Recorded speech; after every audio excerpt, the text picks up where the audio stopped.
मेरे चैनल को सब्सक्राइब कीजिए और इस बेल आइकॉन में क्लिक कीजिए ताकि हर नया वीडियो आप तक पहुंच सके। हाय फ्रेंड्स, मैं शुभजीत कंप्यूटर टीचिंग इंस्टीट्यूट से। फ्रेंड्स, इस वीडियो में हम लोग माइक्रोसॉफ्ट ऑफिस एक्सेल लेसन 2 में जाएंगे और वहाँ पे कुछ क्वेश्चंस के ऊपर डिस्कस करेंगे। तो चलिए फ्रेंड्स शुरू करते हैं। तो देखिए यहाँ पे लेसन 2 में फर्स्ट हम लोग को ये वाला टेबल बनाने के लिए कहा गया है।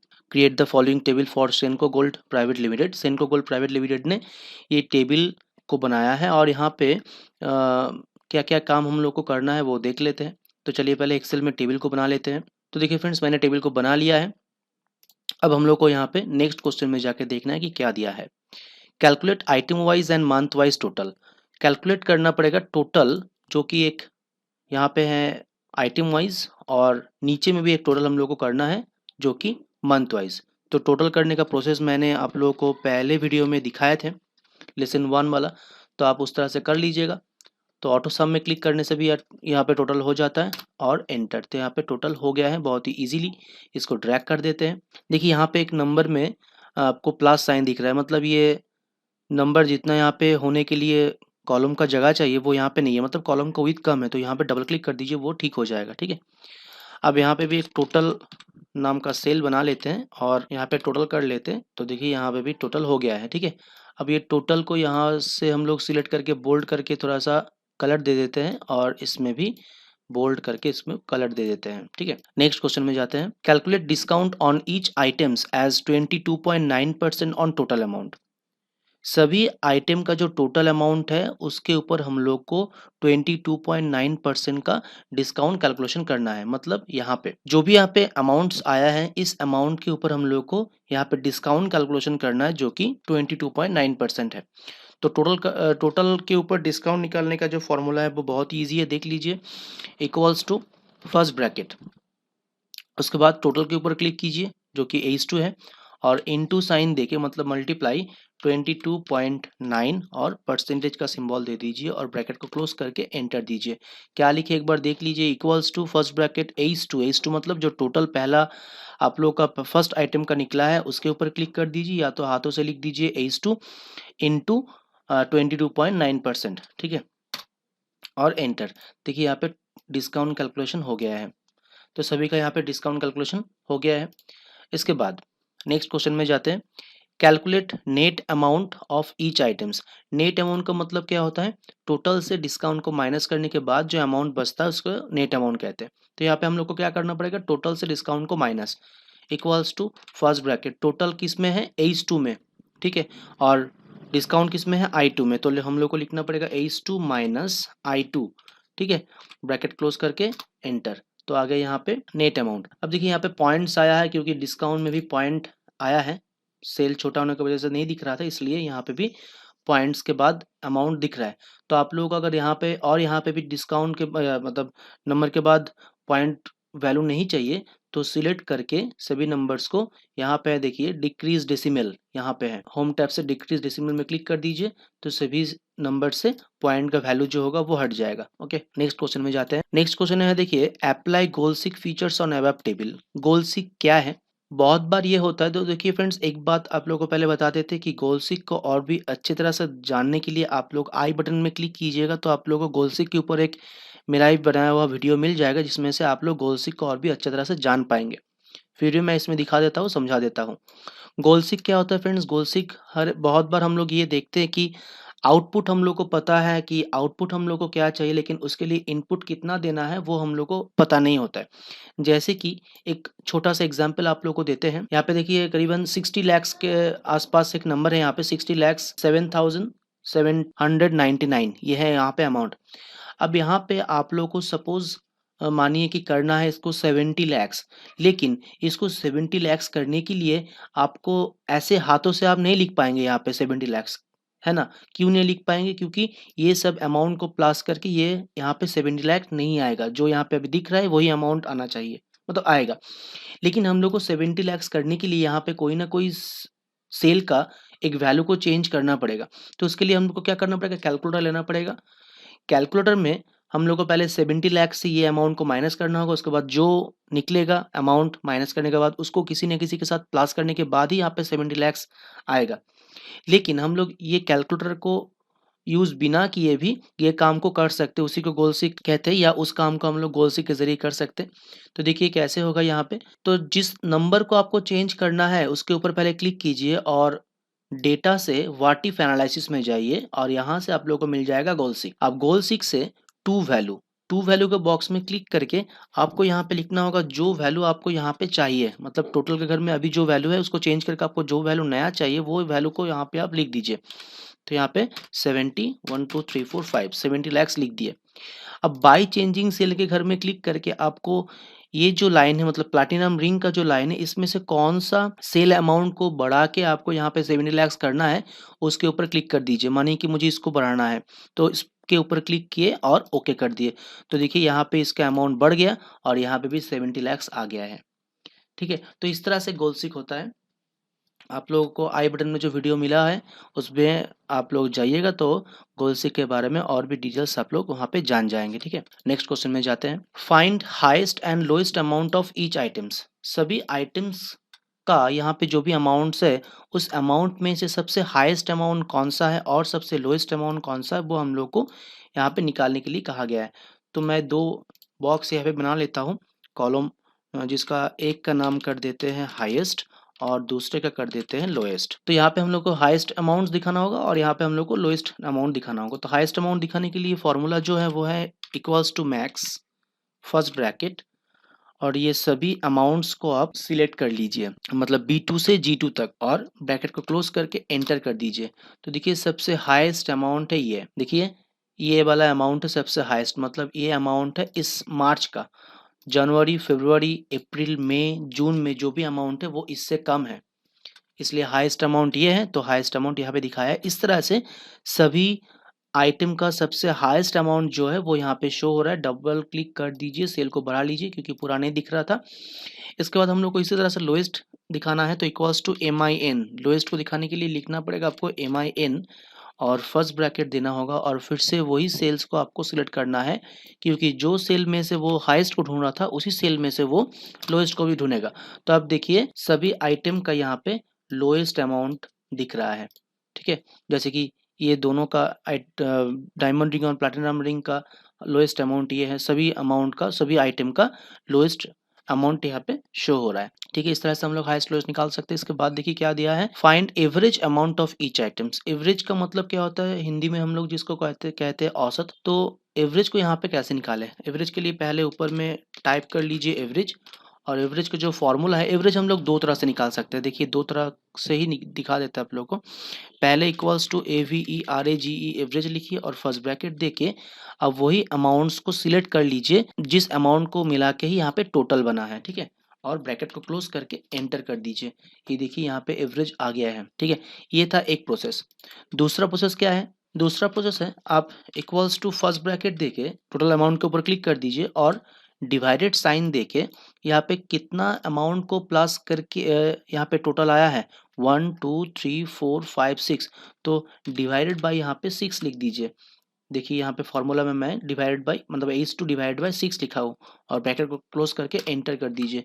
देखिए वही सेम अमाउंट आएगा। अब यहाँ पे आपको अगर डेसिमल के बाद नंबर्स नहीं चाहिए तो होम टैब में जाके डिक्रीज डेसिमल से अब इसको हटा दीजिए। ठीक है, नेक्स्ट क्वेश्चन में जाते हैं। Lock your Excel sheet by using password. कैसे हम लोग अपने एक्सेल शीट को पासवर्ड से लॉक कर सकते हैं। पिछले वीडियो में हम लोग देखे थे कि पूरा फाइल को ही हम लोग पासवर्ड से सेव किए थे, लेकिन इसमें बस हम लोग को शीट को लॉक करना होगा। ये जो शीट के ऊपर हम लोग काम कर रहे हैं, ये शीट अगर मानिए कि काम करते करते आप कुछ देर के लिए कंप्यूटर को छोड़ेंगे और फिर से आके बैठेंगे, लेकिन जितना टाइम तक आप उसमें नहीं बैठेंगे, नहीं रहेंगे कंप्यूटर में, तब तक आप चाहते हैं कि ये जो एक्सेल का पेज के ऊपर हम लोग काम कर रहे हैं उस पेज को हम लोग लॉक करके जाए। तो लॉक करने का प्रोसेस क्या है, एक्सेल का शीट को लॉक करने के लिए आपको पहले रिव्यू टैब में जाना होगा। रिव्यू से प्रोटेक्ट शीट। ठीक है, यहाँ पे देखिए प्रोटेक्ट शीट। प्रोटेक्ट शीट से यहाँ पे देखिए पासवर्ड टू अनप्रोटेक्ट शीट लिखा हुआ है। यहाँ पे आप कोई भी एक पासवर्ड अभी डाल दीजिए जिस पासवर्ड से आप खोलना चाहते हैं उसको, और ओके कर दीजिए। ठीक है, इसके बाद देखिए यहाँ पे फिर से वही सेम पासवर्ड देने के लिए बोल रहा है, दे दीजिए और ओके कर दीजिए। ओके, अब देखिए हो गया। अब आप कीबोर्ड से कोई भी बटन को प्रेस कर दीजिए। देखिए आपको आवाज़ सुनाई दे रहा होगा, मैं कीबोर्ड से बहुत सारा बटन को प्रेस कर रहा हूँ एक ही बार में, लेकिन कोई यहाँ पे रिस्पॉन्स नहीं है। ठीक है, पेज के ऊपर कुछ भी यहाँ पे नहीं हो रहा है देखिए, ठीक है। मैं बहुत सारा बटन आप लोगों के सामने प्रेस कर रहा हूँ, आप लोगों को सुनाई दे रहा होगा, लेकिन यहाँ पे कोई भी काम नहीं हो रहा है, ठीक है। तो ये लॉक हो गया है, देख सभी पाएंगे लेकिन कोई काम इसमें नहीं कर पाएगा। अब इसके बाद आप अगर फिर से आ गए हैं और इसको अनलॉक करना चाहते हैं तो अनलॉक करने के लिए देखिए यहाँ पे रिव्यू से फिर से है अनप्रोटेक्ट शीट, इसमें क्लिक करने के बाद जो पासवर्ड से आप लॉक किए थे वही पासवर्ड फिर से डालिए। अब लिख के देखिए, देखिए हो रहा है, ठीक है। इस तरह से हम लोग शीट को लॉक और अनलॉक कर सकते हैं। नेक्स्ट क्वेश्चन में जाते हैं। Save your Excel document under my document folder, मतलब सेव करने के लिए कहा गया तो सेव हम लोग जानते हैं। नेक्स्ट क्वेश्चन में क्या देखते हैं, reopen your worksheet and save only sheet 1 in your folder. अब देखिए यहाँ पे एक क्वेश्चन बहुत ही अच्छा दिया है। देखिए शीट 1 में मेरा वो जो लेसन 1 का था वो है और शीट 2 में यहाँ पे लेसन 2 का है। ये वाला फाइल मेरा सेव किया हुआ है, लेसन 1 नाम से ही सेव किया हुआ है, तो सेव करने का फिर से ज़रूरत नहीं है। तो यहाँ पे ये कहा गया है कि कोई एक शीट को यहाँ से बाहर निकाल के दिखाइए। मतलब क्या है, ऐसा हो सकता है कि आप एक ही डॉक्यूमेंट में बहुत सारा अलग अलग शीट में अलग अलग टाइप का डेटा को रखे हैं। अब कोई एक टाइप का डेटा है, मानिए कि ये है लेसन 1, ये है लेसन 2, ये है लेसन 3, इसमें लेसन 4, 5, 6, इस तरह से सभी अलग अलग शीट में अलग अलग आपका लेसन है। अभी आपको किसी को लेसन 6 का या लेसन 2 का, मानिए कि ये लेसन 2 है, लेसन 2 का आपको फाइल को देना है। आप चाहते हैं कि पूरा डॉक्यूमेंट उसको भेजने का कोई ज़रूरत नहीं है, मतलब मेल करना है आपको या पेन ड्राइव में देना है, तो आप चाहते हैं कि पूरा डॉक्यूमेंट उसको हम नहीं देंगे, बस उसका जो ज़रूरत है लेसन 1 या 2 या कोई भी लेसन या कोई भी पर्टिकुलर शीट, उसी को हम लोग मतलब उसको वही वाला शीट देंगे, उसको पूरा डॉक्यूमेंट नहीं देंगे, ठीक है। मतलब पूरा डॉक्यूमेंट में से हम लोग कोई एक पेज को या कोई एक शीट को एक्सेल से निकाल सकते हैं। वो कैसे, वही दिखाएंगे। मतलब यहाँ पे हम लोग क्या करेंगे, ये जो शीट 2 में जो है, मतलब जो लेसन 2 नाम से है, मतलब लेसन 2 हम लोग जिसमें बनाया है, इस शीट को हम लोग चाहते हैं कि अलग तरह से इसको बाहर निकाल के लाएंगे। लेकिन मेन डॉक्यूमेंट में, मतलब लेसन 1 नाम से जो मेरा पूरा डॉक्यूमेंट सेव है, इसमें पूरा ही रहेगा, इतना सारा शीट है उसमें वही रहेगा, लेकिन यहाँ से हम लोग शीट 2 को कॉपी करके बाहर लेके आएंगे। तो कैसे होगा देखिए, जिस शीट को आपको बाहर निकालना है, ठीक है, अलग से कॉपी करना है या पूरा शीट को, जिस शीट को आपको कॉपी करना है उस शीट के ऊपर पहले राइट क्लिक कीजिए। राइट क्लिक करने के बाद मूव और कॉपी में क्लिक करना होगा, ठीक है, मूव और कॉपी। मूव और कॉपी में क्लिक करने के बाद यहाँ पे देखिए टू बुक नाम का एक बॉक्स आप लोगों को मिलेगा, इसके लिस्ट पॉइंट में क्लिक करके न्यू बुक में क्लिक कर दीजिए और यहाँ पे मिलेगा क्रिएट ए कॉपी का एक बॉक्स, इसमें क्लिक कर दीजिए और ओके कर दीजिए। बस आपका काम हो गया है। देखिए यहाँ पे बुक 1 नाम से एक फाइल आ गया है, बुक 1, और यहाँ पे देखिए 2 एक्सेल फाइल मेरा शो हो रहा है, एक है लेसन 1 नाम से, दूसरा है बुक 1 नाम से। अब लेसन 1 का फाइल मेरा पहले से था, ठीक है, ये देखिए लेसन 1 जिसमें शीट 1, 2, 3 सभी है, और एक फाइल जो है बन गया है जो है बुक 1, इसमें लेकिन देखिए एक ही शीट दिखा रहा है, बस शीट 2। अब इसको सेव करना पड़ेगा, फाइल में जाएंगे, सेव में क्लिक करेंगे और इसको सेव कर देंगे। डेस्कटॉप में ही सेव कर देते हैं लेसन 2 नाम से। तो अब क्या हुआ देखिए, यहाँ पे देखिए लेसन 2 नाम से बस एक फाइल सेव हो गया है। अब इस फाइल को मुझे अगर किसी को पेन ड्राइव में देना है या मेल करना है तो उसके पास क्या पहुंचेगा, बस लेसन 2 पहुंचेगा, उसके पास पूरा डॉक्यूमेंट नहीं पहुंचेगा। जो पूरा डॉक्यूमेंट मेरा लेकिन है, लेसन 1 नाम से ही सेव है, उसमें मेरा शीट 1 में लेसन 1, शीट 2 में लेसन 2, शीट 3 में लेसन 3 भी रहेगा, सभी रहेगा, लेकिन मैं यहाँ से कोई भी शीट को निकाल सकता हूँ, ठीक है। इस तरह से हम लोग कोई भी शीट को कॉपी करके अलग से उसको अगर मेल करना है या तो किसी को देना है तो वो कर सकते हैं। इसमें बहुत सारा फ़ायदा होगा फ्रेंड्स, इसको अच्छे से समझ के रखिएगा, ये बहुत ही बाद में फ़ायदेमंद होने वाला है ये क्वेश्चन, ठीक है। नेक्स्ट क्वेश्चन में जाते हैं। How to convert your Excel file in PDF. PDF का फुल फॉर्म देखिए यहाँ पे लिखा हुआ है पोर्टेबल डॉक्यूमेंट फॉर्मेट। तो कोई भी एक्सेल फाइल को मैं अगर पीडीएफ में कन्वर्ट करना चाहता हूँ या आप लोगों को भी ज़रूरत है कि एक्सेल का फाइल है उसको पीडीएफ में कन्वर्ट करके किसी को भेजना है या मोबाइल में देखना है, तो वो कैसे होगा देखिए। ये शीट 2 में जो हम लोग का लेसन 2 बनाया है इसी को हम लोग पीडीएफ में कन्वर्ट कर देते हैं। तो पीडीएफ में कन्वर्ट करने के लिए पहले तो आप इसको सिलेक्ट कर लीजिए, ठीक है, पूरा जो टेबल है इसको सिलेक्ट कर लीजिए। सिलेक्ट करने के बाद आप फाइल में जाइए, फाइल से सेव एंड सेंड में क्लिक करिए। सेव एंड सेंड में क्लिक करने के बाद यहाँ पे है देखिए क्रिएट पीडीएफ डॉक्यूमेंट, इसमें क्लिक, उसके बाद फिर से क्रिएट पीडीएफ, इसमें क्लिक। इसके बाद कहाँ पे सेव करना है वो जगह यहाँ से चूज कर लीजिए। तो मैं डेस्कटॉप दिखा देता हूँ और इसको एक्सेल फाइल्स नाम से मुझे सपोज सेव करना है, तो वो लिख देते हैं। इसके बाद आप ऑप्शन में जाके यहाँ पे सिलेक्शन कर दीजिए, सिलेक्शन पब्लिश व्हाट सिलेक्शन, और ओके कर दीजिए और उसके बाद पब्लिश। तो ये सेव हो गया है, देखिए बन रहा है। बनने के बाद कंप्लीट जब हो जाएगा तो ये अपने से ओपन हो जाएगा। देखिए ओपन हो गया, लेकिन इसमें एक प्रॉब्लम है। क्या प्रॉब्लम है कि पूरा पेज यहाँ पे पूरा यहाँ पे शो नहीं हो रहा है। नीचे देखिए आधा आ गया है नीचे, लेकिन मुझे इस तरह का नहीं चाहिए, मुझे एक ही बार में चाहिए, मतलब एक ही पेज में आएगा। तो उसके लिए क्या करना होगा, इसी को दिखाने के लिए मैंने पहले थोड़ा सा गलत ही किए थे। देखिए इसको करने के लिए देखिए यहाँ पे एक लाइन दिख रहा है ना, डॉटेड लाइन, मतलब ये प्रिंट लेआउट लाइन है। मतलब जहाँ से ये लाइन है उसके बाद वाला टेक्स्ट नीचे का पेज में ही आएगा। लेकिन हम लोग को क्या करना है, पूरा पेज को एक ही पीडीएफ में दिखाना है एक ही बार में। ठीक है, तो उसके लिए क्या करेंगे, पहले तो आप पेज का जो लेआउट है उसको चेंज कर लीजिए। कैसे चेंज होगा, पेज लेआउट में जाइए, पेज लेआउट से देखिए यहाँ पे ओरिएंटेशन है लैंडस्केप। जब भी आप लैंडस्केप करेंगे देखिए ये लाइन थोड़ा सा बढ़ गया है, बस यहाँ पे लोएस्ट और एवरेज आना बाकी है, तो वो भी आ जाएगा। कैसे आएगा, यहाँ पे देखिए प्रिंट एरिया है, पेज लेआउट से प्रिंट एरिया, वहाँ से सेट प्रिंट एरिया में क्लिक कर दीजिए। सेट प्रिंट एरिया में क्लिक करने के बाद देखिए अभी ये एरिया सेट हो गया, जितना मेरा सिलेक्शन था उतना जगह प्रिंट एरिया के हिसाब से सेट हो गया है। ठीक है, कोई प्रॉब्लम नहीं है। आप अगर देखना चाहते तो यहाँ से व्यू से आप पेज ब्रेक व्यू में क्लिक कर दीजिए, इसको क्लोज कीजिए। अब देखिए ये डॉटेड लाइन दिख रहा है, इसको भी आप क्लिक करके एकदम लास्ट में कर दीजिए, तो ये पूरा पेज 1 में आ गया है। ठीक है, अब इसको ऐसे ही रहने दीजिए। आप चले जाइए फाइल में, फाइल से सेव एंड सेंड, उसके बाद क्रिएट पीडीएफ, क्रिएट पीडीएफ। ठीक है, कहाँ पे सेव करना है, डेस्कटॉप में, तो हम लोग इसको पहले भी एक बार सेव किए थे एक्सेल फाइल्स नाम से, तो एक्सेल फाइल 2 कर देते हैं अभी। हाँ 2। अब इसके बाद फिर से ऑप्शंस, फिर से सिलेक्शंस और ओके, फिर पब्लिश।